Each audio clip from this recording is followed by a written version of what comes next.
Have you ever made a wish, only to realize it wasn't what you truly needed? We blindly chase gold, fame, and dreams of more. But what if the joy we seek has been here all along, hidden in the cracks of our ordinary days?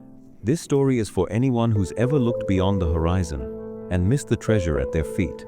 By the end, you'll see why the wisest wishes aren't spoken, they're lived.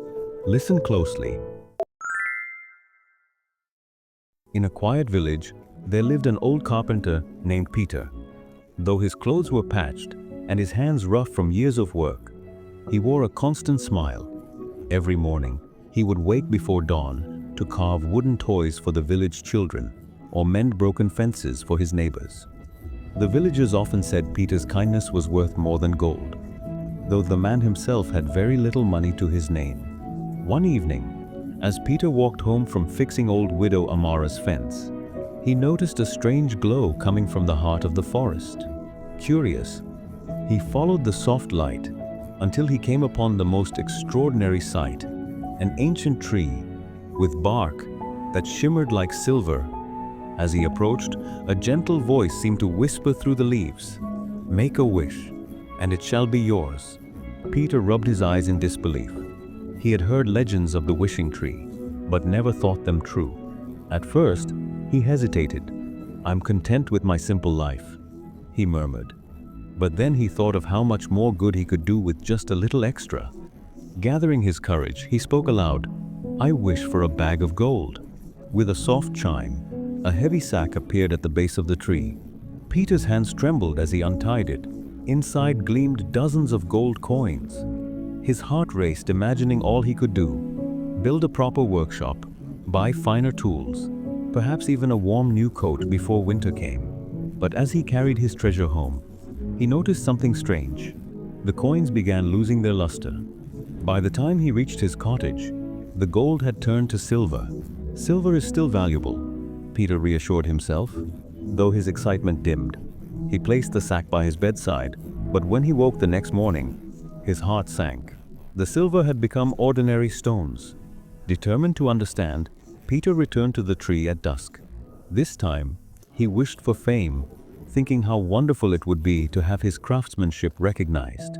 Immediately, villagers began praising his work, calling him the finest carpenter in the land. But by afternoon, their admiration faded, leaving Peter standing alone in the square, forgotten once more. With a heavy heart, Peter made his final wish as the moon rose high. "I want to be the happiest man alive." The tree rustled softly, and a single golden leaf drifted into his palm. On it were engraved just two words: "Look around." Puzzled, Peter began his walk home. Along the way, he noticed children laughing as they played with toys he had carved, neighbors tending fences he had repaired, now strong and sturdy. The village baker leaving a fresh loaf of bread at his door, as she did every week.